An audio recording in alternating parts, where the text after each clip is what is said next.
460 studies done by PhDs were all fake. Look, it glows under the UV light. Because now the entire experiment seems underpowered. Imagine spending at least $400 every year to have your blood pressure elevated. LOL! This Granny Smith here contains roughly 15 milligrams of epicatechin, the alleged superstar ingredient in cocoa. And this cup of green tea, at least another 5 milligrams guaranteed. Not that you need this much in the first place, or that it does anything extra to you, contrary to what the cocoa mafia wants you to believe. We are concerned that the authors represent effects that are not statistically significant as negative results, and that their interpretation does not distinguish between the primary endpoint the study was prospectively powered for from outcomes representing secondary endpoints. Don't worry if you don't get it just now.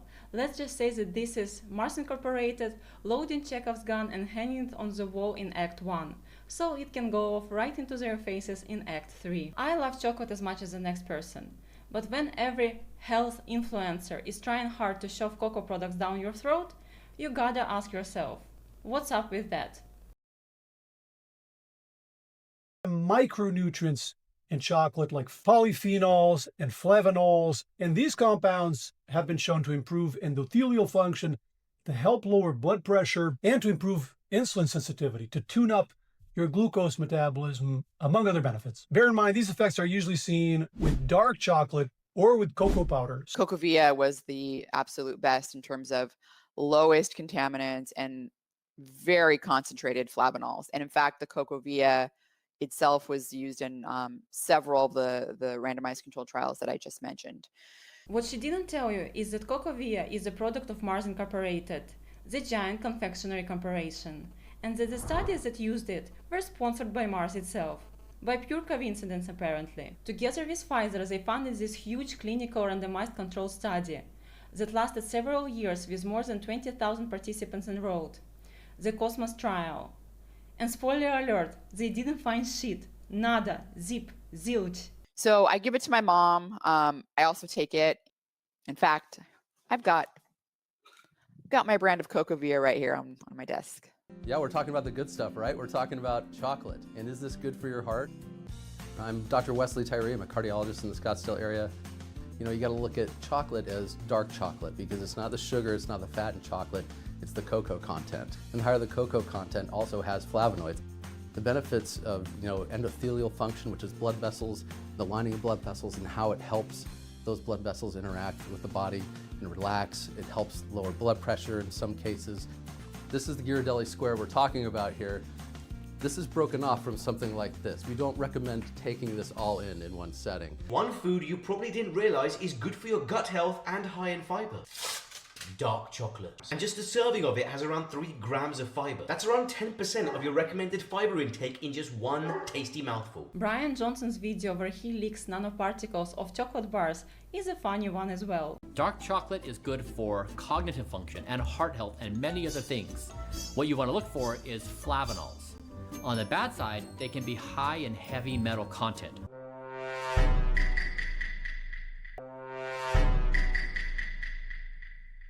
In that video, he shits on different chocolate brands, exposing how much heavy metals there are in their product. He even kindly provides a handy-dandy table to gawk at. Someone commented somewhere that chocolate is by far the richest dietary source of cadmium and lead, while we are on the topic of heavy metals in cocoa products. The testing from Consumer Reports that some YouTubers are waving around is from 2023, for crying out loud. Don't you wonder how consistent these numbers are from batch to batch and from harvest to harvest? Consumer Lab apparently had cocoa products tested more recently, in 2025 and 2026, but their data is behind a paywall. I'm Dr. Todd Cooperman of ConsumerLab.com. Unfortunately, our test found that half of these bars actually exceeded the California limit for cadmium in a single serving. All of this information is on ConsumerLab.com for Consumer Lab members. Don't you think that a product is a bit problematic when you have to rely on regular testing to make sure that it is safe to consume? Look, I don't have a PhD. You know who else won't even get a chance to get theirs? The little kids that bring cocoa products to your table. It vowed to have systems in place to eradicate child labor from its supply chain by 2025, but we saw little evidence of this. laboring in the blistering heat, here as young as 6, slicing the grass with lethal ease, their machetes nearly half the size of the smallest among them. These Ghanaian children are harvesting the cocoa that ends up in America's best-loved chocolates like M&Ms and Snickers. Instead of going to school, they are learning that sharp blades cut deep and big corporations make promises they seldom keep. Those kids will never go through school, let alone get a college degree. So far, cocoa products are turning out to be extremely questionable. The industry is built upon slavery and child labor, heavy metal contamination, and finally, absolutely uncompelling evidence behind any of their heart health claims. One hell of a trifecta, if you ask me. This chocolate industry estimated to be around $140 billion annually, and dietary supplement industry valued at $200 billion and growing. Every claim they make must be scrutinized, triple and quadruple checked, given that they don't need the FDA's approval, unlike real medications. In Russian literature, there is this character by the name of Ostap Bender. Existed long before and has nothing to do with Futurama's Bender. Quoting Ostap, "I know 400 relatively honest ways to make people part with their money." Okay, maybe they do have some things in common.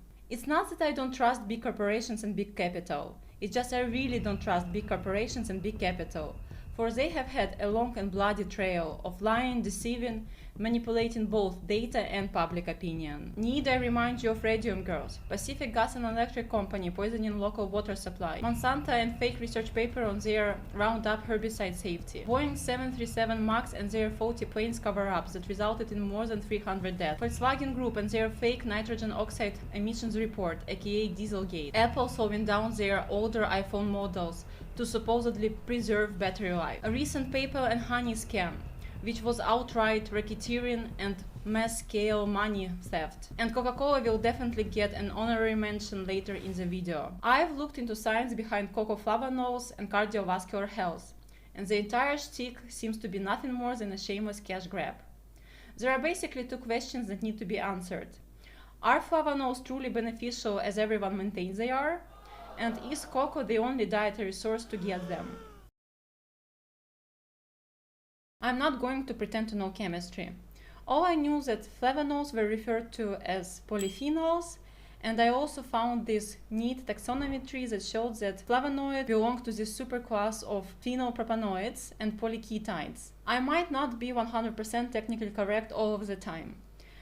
I think I have an understanding of what phenylpropanoids are, but polyketides were way over my head, so I'm not even gonna go there. There is this huge class of molecules called aromatic compounds. This is an umbrella term for virtually infinite number of chemical compounds united by the same structural principle and electron behavior that stems from it. This is benzene, for example, 6 carbon atoms in a hexagonal ring, with 1 hydrogen atom attached to each carbon. This structure is called an aromatic ring. Aromatic rings follow 4 specific criteria. They have to be cyclic, meaning they must form a closed loop. And it doesn't have to be 6 atoms specifically. Aromaticity can occur in 3, 5, 7-membered rings, fused systems, and even in some 3-dimensional structures. Look at this megalo-sized thing here. Coronine occurs naturally as a very rare mineral carpathite that was first described in 1955 for an occurrence in Transcarpathian Oblast in Ukraine.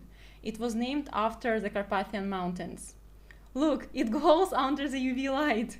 Okay, now I have a very solid second reason to go to the Carpathians. The first one is that there are actually gold deposits there. Raise your hand if you thought that organic compounds can only be found in living things. And not all atoms in the aromatic ring have to be carbon. The second rule is that the molecule must be flat, in the same geometrical plane, so the electron clouds can overlap. Rule number 3. There must be a p orbital on every atom in the ring, creating a continuous path for the electrons to flow all the way around. And final 4th rule is just this mathematical formula to define the total number of electrons in these p orbitals, without sticking to which the entire system apparently wouldn't work. As far as I understand, all this makes the structure incredibly stable. The benzene ring frequently acts as a core scaffold upon which many other aromatic compounds are built. For example, instead of one hydrogen atom, you can have this tiny duo called hydroxyl group attached to it. And thus you get yourself a phenol. You see, we got to the phenol part in polyphenol. But besides having one hydroxyl group, phenols can have other attachments to their aromatic ring. This here, for instance, is salicylic acid, which is very famous and helpful in skincare.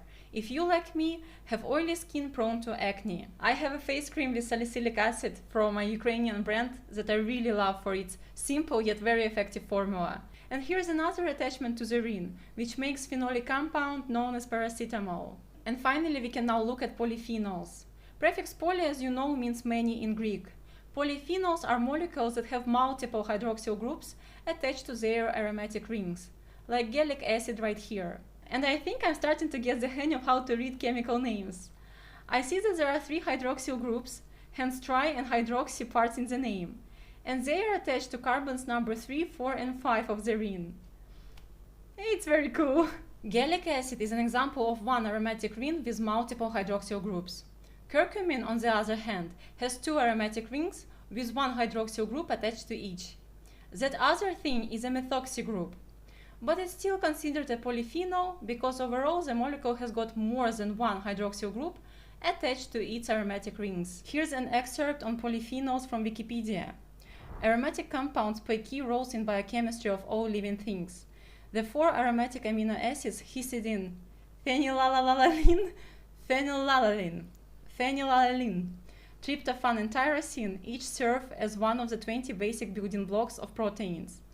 Further, all 5 nucleotide bases that make up the sequence of the genetic code in DNA and RNA are aromatic purines and pyrimidines.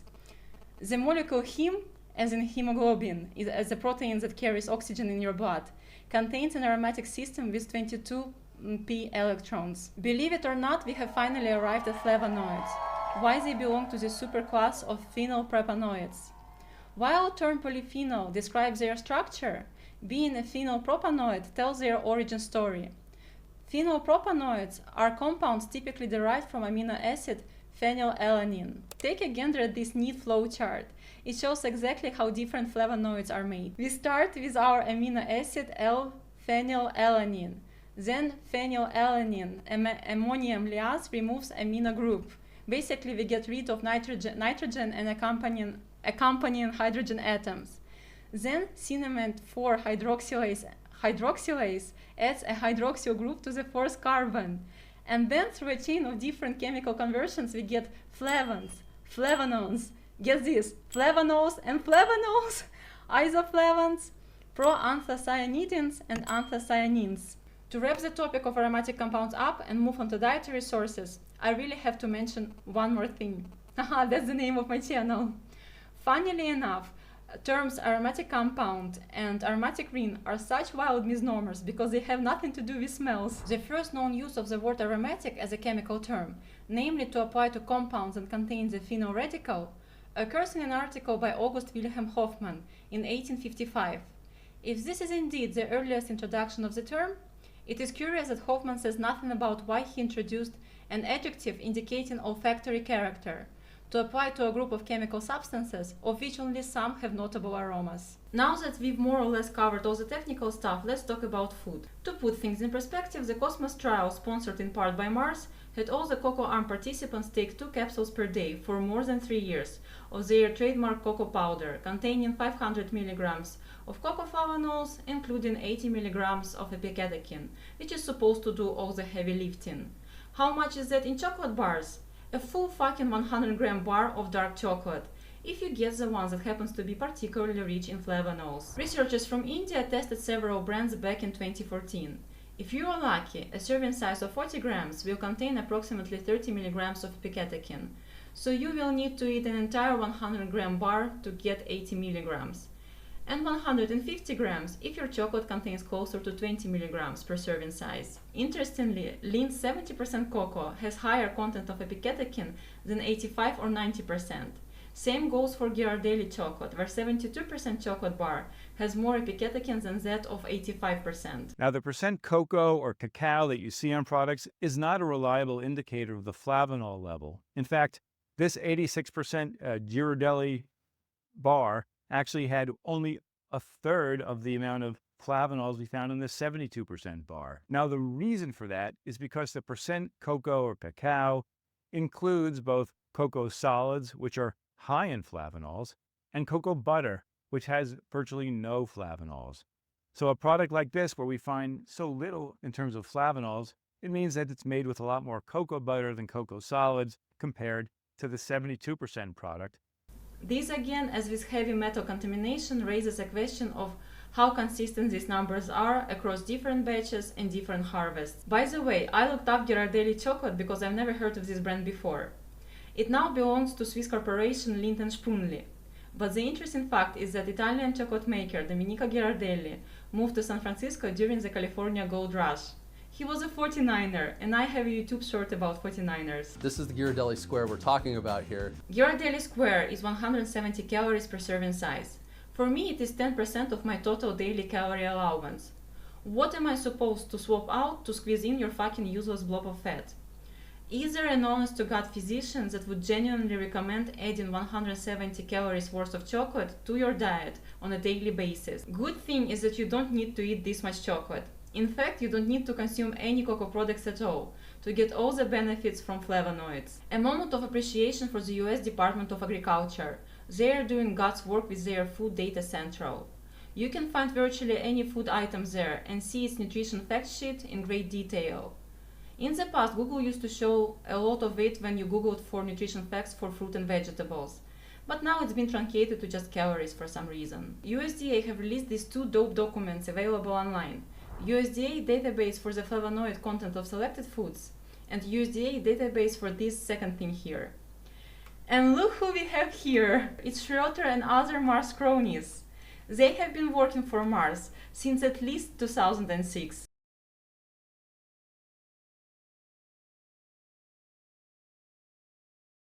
Now back to the USDA database. To reiterate, look how neatly this shows the structure of different flavonoids. You have your core scaffold structure, and by adding different attachments to it, you get different compounds. Flavanols, flavans, flavanones, flavan-3-ols, which is our main point of interest for now, and anthocyanidins. You can find epicatechin in a rather small yet diverse variety of foods, of which pure cocoa is only made believed to be the richest source by far. And when it comes to chocolate and epicatechin per calorie, apples, as a matter of fact, should be your number one source. There's a ton of it in apple skin. Mind that these are numbers given per 100 grams of product.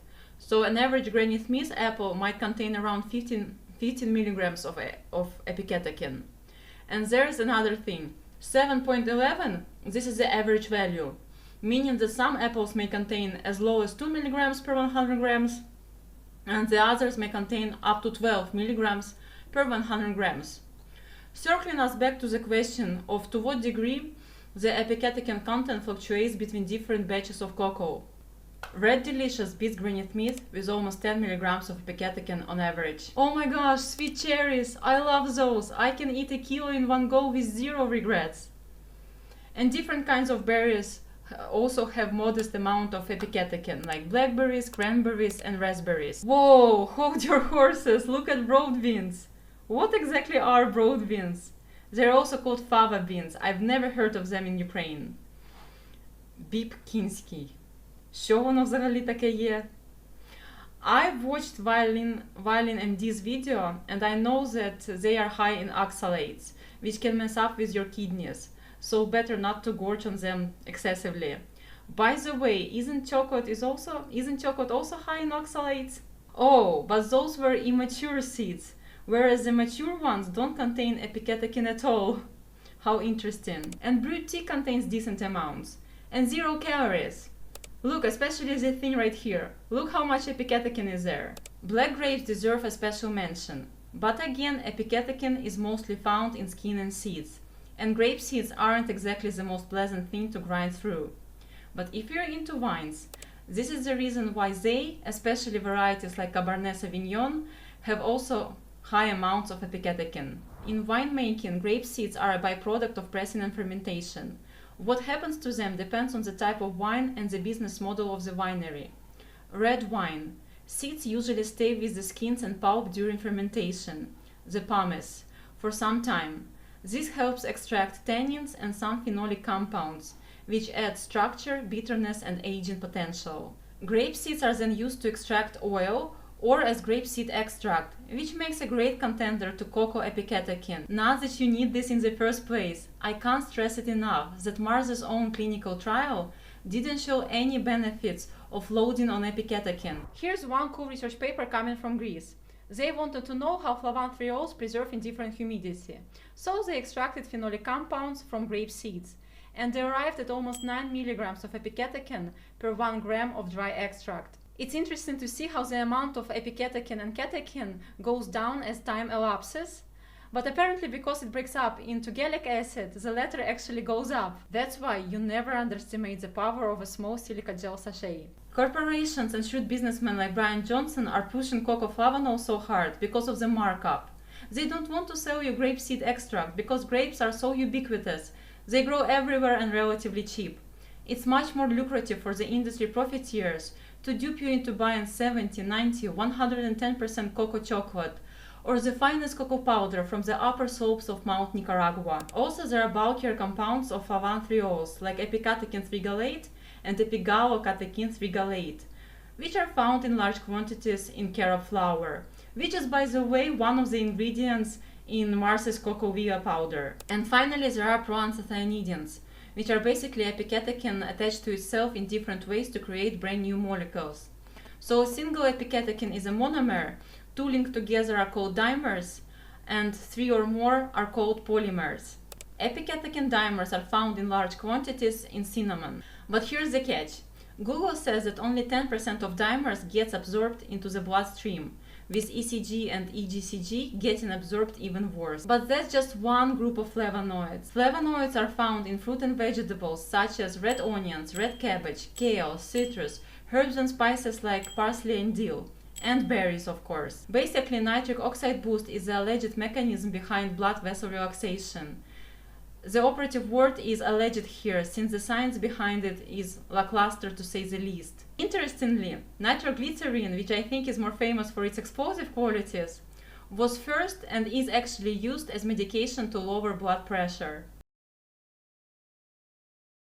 I myself have a history of weird blood pressure tests, so I was actually very interested in the supposed capabilities of flavanols to lower blood pressure. First meta-analysis of the randomized control studies on the subject that I came across was very promising, as it was bogus. It opens up with a short paragraph about the Kuna Indians on the islands of the Panama coast, who consumed copious amounts of cocoa-based drinks and had lower blood pressure regardless of age, in comparison to those Kuna Indians who lived in Panama City and consumed grocery store cocoa. Who would have guessed that living in the city is not good for your heart? Shocker. Also, some cohort studies found associations between higher cocoa consumption and lower blood pressure. Furthermore, cocoa intake was inversely related to cardiovascular and all-cause mortality. They then describe how they sifted through randomized control studies, include a chart on risk of bias, and this is what we are presented with. Clinical randomized double-blind control studies actually sound like a lot of fun and a lot of work, done in humans as opposed to preclinical trials that are done in test tubes and animals. Participants are randomly assigned either to intervention group, receives treatment, or control group, receives placebo. Randomization implies that you don't get all the healthy individuals in the intervention group, for example. And the coolest part is that neither the researchers nor the participants must know who's assigned to which group. Crossover means that they split the initial group of participants in two, intervention and control groups. And after they have completed the first round of study, the participant switched over or crossed over to the other condition. The curious thing is rather humble sample sizes. Chatbots explains that you don't necessarily need a large sample size if the effect that you are measuring is easy to detect. It's like if I chopped one person's head and they died, it might be a fluke. If I chopped off the second person's head and they also died, there might be a pattern. And if I chopped off the third person's head and they also died, there might be a direct causal link between chopping off someone's head and dying. But still, a trial with a total number of participants of 12 doesn't seem legit at all. Which brings us to the weight of an individual study, how much it contributed to the final average. You can see that some RCTs had significantly more weight than others. It boils down to two factors: sample size, but more importantly, apparently, the precision of a measured outcome, or 95% confidence interval, meaning that the researchers are 95% sure that the true outcome falls within a certain range, but they can't pinpoint it exactly. The squares on the lines here, however, do show the average value across all the outcomes within a given study. On the one hand, I get it. Like, you have a group of people with baseline blood pressure, and then cocoa drastically lowers blood pressure for some individuals, but for others it's all the other way around. Like, check your measuring devices. But then again, what if cocoa does affect different people differently? Say in conjunction with other lifestyle or dietary cofactors, or genetics. Anyway, the studies with wider confidence interval contributed the least to the final 4.52 mm reduction in systolic blood pressure and 2.52 mm reduction in diastolic blood pressure, which is pretty decent taking into account the dedicated blood pressure medications lower systolic pressure by 7-9 mm. Paraphrasing something that I read in a book recently, Chaplin, why can't we pray for something good? Like tighter confidence interval, for example. And finally, there's the thing called heterogeneity. Basically, how consistent the results are. And oh boy, they're anything but. The outcomes are all over the place, not only between the studies, but within the studies themselves. The authors did, however, perform some sensitivity analysis and excluded 3 studies that contributed most to the heterogeneity, and arrived at 3.9 mm reduction in systolic blood pressure. Diastolic blood pressure remained a mess no matter what. And now the juiciest part of this paper. 5 studies out of 10, which is exactly half, were conducted by the same 2 lead researchers. Italian Davide Grassi from University of L'Aquila wanted to know how cocoa affects healthy people, how it affects people with hypertension, and how it affects people with hypertension and glucose intolerance. Although none of the researchers declared any conflict of interest, some 10 years later, University of L'Aquila will officially partner up with Mars Incorporated to conduct more studies on cocoa flavanols. Dirk Tobert from University Hospital of Cologne has 2 entries. First, he fed his elderly subject with isolated systolic hypertension 100 grams of flavanol-rich chocolate every day for 2 weeks and observed a remarkable reduction in systolic pressure. And in the second study, he fed the participants only 6 grams of dark chocolate for 18 weeks, and it still worked. As little as 5 milligrams of epicatechin daily does wonders. None of the researchers declared conflict of interest, but I just can't shake off the feeling that the language in the study originated from a marketing department of a confectionery corporation. The most intriguing finding of this study is that small amounts of commercial cocoa confectionery convey a similar BP lowering potential compared with comprehensive dietary modifications. Adoption of small amounts of flavanol-rich cocoa into the habitual diet is a dietary modification that is easy to adhere to and therefore may be a promising behavioral approach to lower blood pressure in individuals with above optimal blood pressure. If I were an independent researcher, I wouldn't give a single fuck where you get your 5 milligrams of epicatechin from, be it a cup of tea or an apple or a handful of grapes or berries. But Dirk Tobert apparently is an avid cocoa fan. And finally, we have Cesar Fraga from Universidad de Buenos Aires, who fed M&Ms to young soccer players. That's a little bit on the nose, don't you think? There was also this exchange of epistles through the Hypertension Journal of American Heart Association. While Alvaro Alonso and associates have high regards towards Grassi's study, although this might be nothing more than a platitude, they do call for caution when sending messages to the public, in reply to which Grassi mentions both Tobert and Fraga and the native Kuna Indians. Is this good science when out of 10 RCTs, 5 belong to the same 2 researchers, and 1 is openly sponsored by the industry altogether? And it happens so that these 6 studies are the most favorable to cocoa flavanols. Anyway, while Stefan Dash meta-analysis was the first one that I came across, I then opened up the cocoa trial itself and looked through several studies that the authors themselves are referring to. We jump forward in time to 2019 when Gauri Raman and the crew put together this enormous meta-analysis. They sifted through almost 1,000 papers to evaluate effect of flavanols on cardiovascular health and found out that they don't really do much. I asked ChatGPT and Gemini about this. Changes in all these biomarkers but one are literally minuscule. blood pressure, cholesterol, insulin.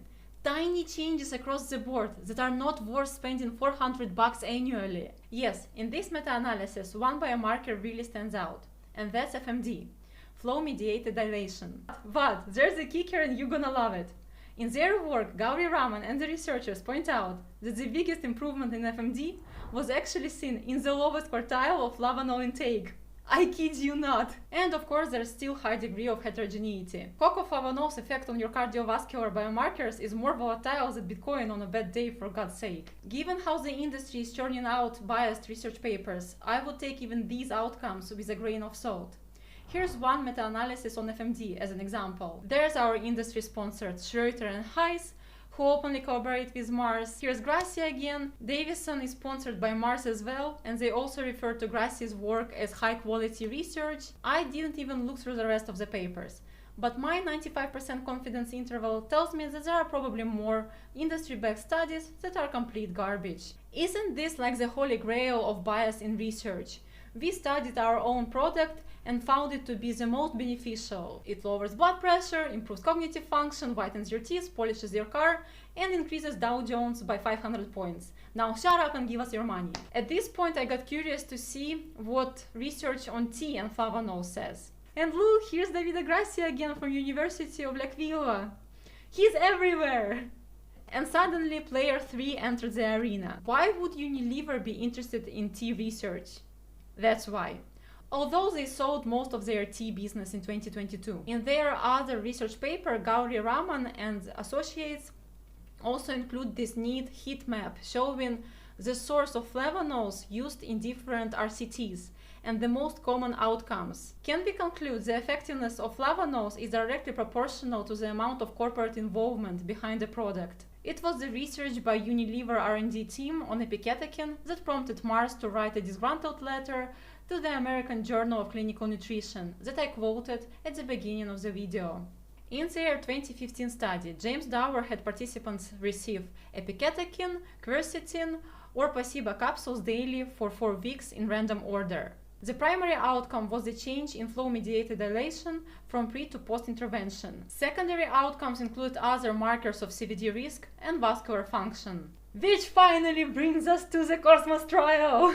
In clinical trials, you have to set an endpoint, a specific measurable outcome used to assess whether a new treatment or intervention works and is safe. Biomarkers such as blood pressure, FMD, cholesterol are considered surrogate endpoints. Endpoints can be hard and surrogate when it comes to what matters most to you as an individual. Hard clinical outcomes are deaths, strokes, heart attacks, bone fractures, etc. A surrogate endpoint is easier or faster to measure, but improving it does not always guarantee better real-world outcomes. At the end of the day, why should you care about 1.2% improvement in FMD or 0.5 points reduction in bad cholesterol if you have a heart attack at the age of 65 regardless? The biggest risk in clinical research is the failure of surrogate. In the history of medicine, there are many cases where a drug successfully improved a surrogate marker, like suppressing an irregular heartbeat, but actually increased mortality. This is why researchers are increasingly skeptical of trials that rely solely on surrogates without eventual follow-up on hard clinical outcomes. The Cosmos trial was sponsored by Mars and Pfizer and was set to measure hard clinical outcomes. They had over 20,000 participants enrolled, aged 60 or older. The trial itself had a 2x2 factorial design, meaning that the subjects were divided into 4 groups. Those who took both cocoa powder and multivitamin, those who took only cocoa powder and placebo multivitamin, those who took multivitamin only and placebo cocoa powder, and those who took double placebo, no cocoa and no multivitamin. I'm sorry, it just sounds so sad. You are in a trial and you get no treatment. Oh my gosh. One clinical trial can be set to measure several different outcomes, and thus have several endpoints, which are classified by importance as primary and secondary endpoints to ensure that the study's conclusions are statistically sound. And that's gonna be very important later. Primary endpoints are the most important outcomes. They are used to answer the main question of the study, and are what researchers use to calculate the power of the trial.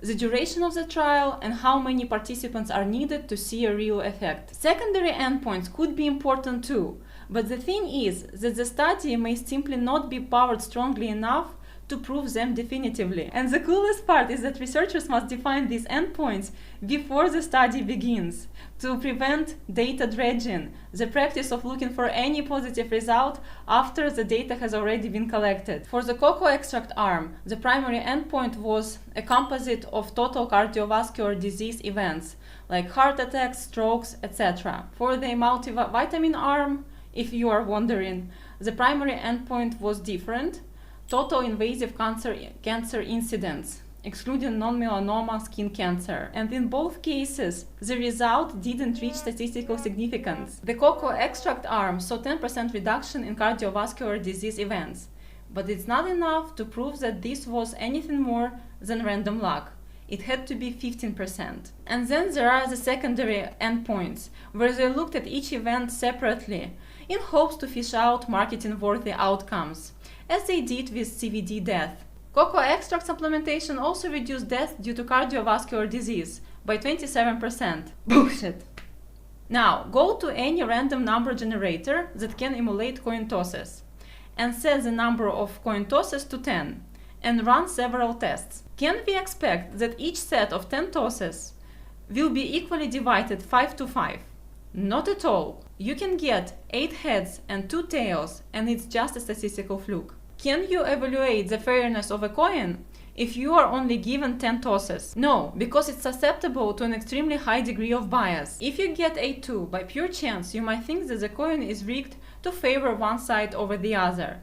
But in reality, the experiment itself was simply underpowered. The Cosmos trial was underpowered for cardiovascular mortality. Statistical power isn't just about the number of people, it's also about the number of events, deaths, heart attacks, strokes, etc. The Cosmos trial was powered to detect a difference in the primary outcome, the big bucket of events. They expected enough heart attacks, strokes, and surgeries to happen. Death, however, is much rarer than a non-fatal event. There were over 800 primary events, but only 180 deaths. If you don't have enough coin tosses or events, your power to detect a real difference evaporates. If they had wanted to prove the mortality benefit was real, they likely would have needed to run the experiment for 10 or 15 years, or recruited double the participants. They literally objected the very same thing in their response to the Unilever R&D team. I, for one, am very concerned that the authors of the Cosmos trial represent effects that are not statistically significant as positive results, and that their interpretation does not distinguish between the primary endpoint the study was prospectively powered for from the outcomes representing secondary endpoints. This video is already a month and a half in the making, and all this time I have been asking myself whether I am making a complete fool out of myself. You see this line here, major cardiovascular event? I never noticed it before. I looked at the Cosmos chart in the very beginning, then I looked through earlier papers. I didn't notice it when I was writing the script, and I'm only noticing it now while editing this thing 45 days later from the start of the project. Does it mean that I don't have a case anymore? No, I just found another proof that this entire study makes literally zero sense. You see captions under the Cosmos chart say that this is a classic 3-point maze outcomes count. I know what a 3-point maze is, because later in the video, in the part that I haven't even recorded yet, I'm gonna be looking at Ozempic and Wegovy phase 3 clinical trials, such as Sustain 6 and Select. Their primary outcomes were to measure 3-point MACE. MACE stands for Major Adverse Cardiovascular Event, and 3 points refer to 3 specific cardiovascular outcomes: myocardial infarction or heart attack, stroke, and cardiovascular death. The Select trial was a phase 3 trial for Wegovy. They had 17,000 participants, aged over 45 years old and free of type 2 diabetes. They ran the experiment for roughly 3 years, same as the Cosmos trial, and recorded almost 1,300 MACE events, compared to over 500 in the Cosmos trial. Naturally, I tried asking chatbots how to calculate the power for a clinical trial. There's something about Cox regression, the concept that I've encountered several times over the last month and a half. And there's Schoenfeld's formula. I don't understand it, I'm not going to pretend to understand it, but I see the number of almost 1600 MACE events needed to determine whether an intervention works or not. Once again, the secondary outcomes are simply underpowered. You can't make any claims based on a single coin toss, figuratively speaking. And this entire thing made me think about the primary endpoint again. Because now the entire experiment seems underpowered. And then there's this another way how they try to make the data fit their agenda, which now has no point in even discussing, but I need to address it anyway in case there will be objections or whatabouts. Finally, our per protocol analysis estimated the effects of cocoa extract if all participants were 75% or more compliant with taking their pills. The apparent observed 15% reduction in total cardiovascular events should be interpreted with caution, as this secondary analysis is based on additional assumptions. Basically, what they did here is remove from the final count of adverse events all the participants who didn't stick to taking pills every day, or less than 75% of the time. But what about the placebo group? They used mirror image rule and didn't include the adverse events of those participants who didn't adhere to taking the dummy pills. And lo and behold, they got their statistically significant 15% reduction in total CVD events. First of all, doesn't it shrink the power of the trial even further? And secondly, it messes up with randomization. The groups are no longer random. What if the participants who stopped taking cocoa extract did in fact experience side effects? What if it did raise their blood pressure, as we saw in several RCTs? When you are over 60 years old, you can't afford joking around with this stuff. Imagine spending at least $400 every year to have your blood pressure elevated. Lol! Besides, Mars can twist their data however they want. Unlike the real drugs, they don't have to submit the paperwork to the FDA for examination. Drugs are approved upon intent to treat basis. Original sample sizes without any tricks.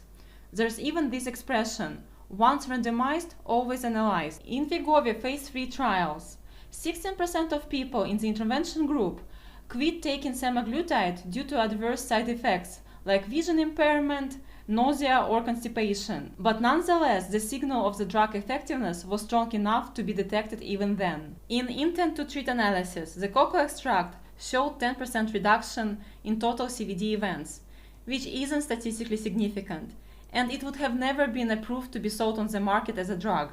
And we've been through this entire industry-backed research shenanigans with Coca-Cola already. Overall, 461 studies acknowledge direct funding from the broader Coca-Cola brand, company plus affiliates, foundations, bottlers, subsidiaries.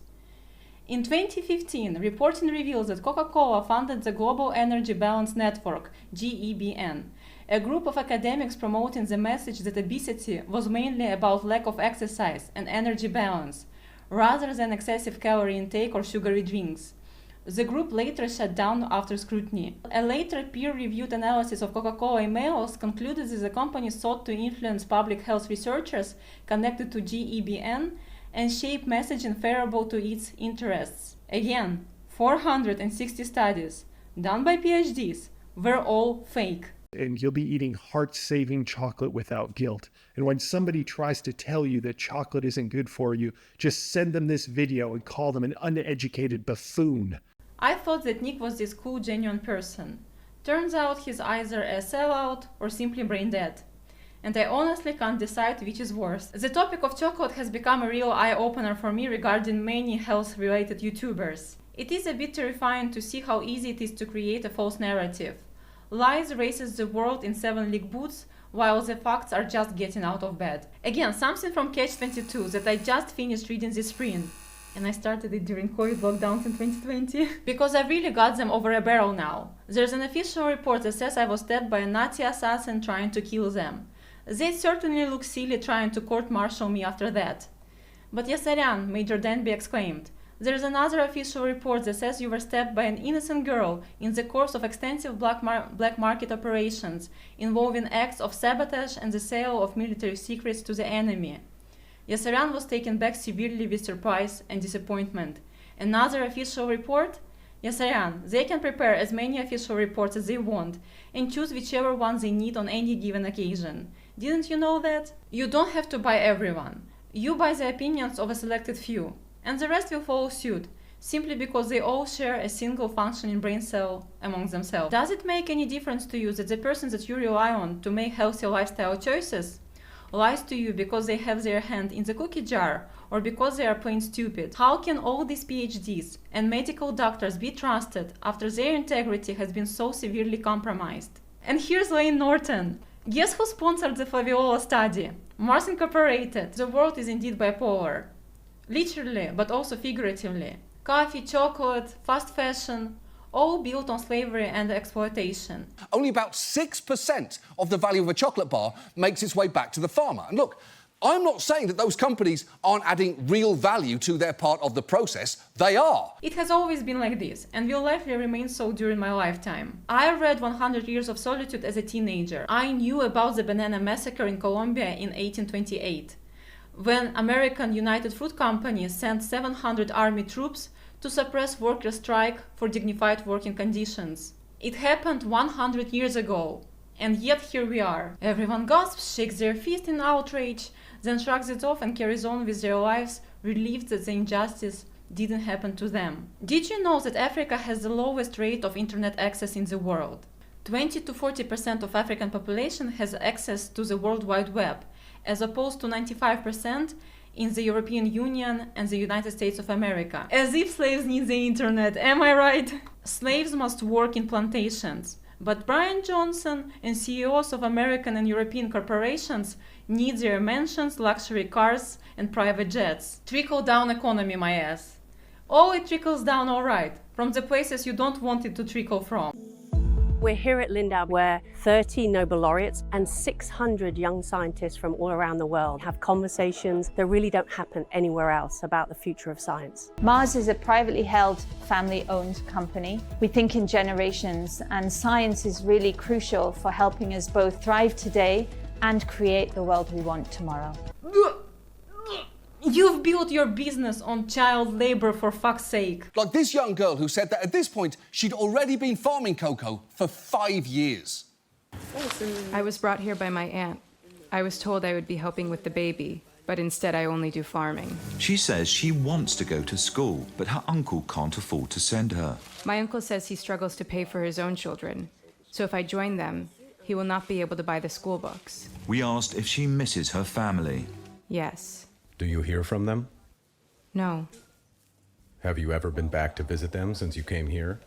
No. Hank Green has this awesome good store where you can buy actually guilt-free products, including tea and coffee. Complexly, Hank and John Green's company behind SciShow and Crash Course on YouTube has recently become a non-profit, and I really admire what John Green said in one of his recent videos. But as it started to grow into a big-ish company, Hank, you and I both started to feel like this is a lot for two random guys to just own. And for me at least, the pressure of so many people's livelihoods depending on us running Complexly well got to be a little overwhelming. So we started to think, maybe we shouldn't own this thing. The weight of so many people's livelihoods depending on Complexly. The responsibility that comes with it. World desperately needs more people like John and Hank, with this particular mindset, care and respect for other people's work and lives. The exact mindset that will never land you on Fortune 500 list, because the guys from Fortune 500 see their workers as slaves with no rights, that must piss in a bottle and work to death in warehouses and plantations. Kids, it's not about black versus white versus Asian.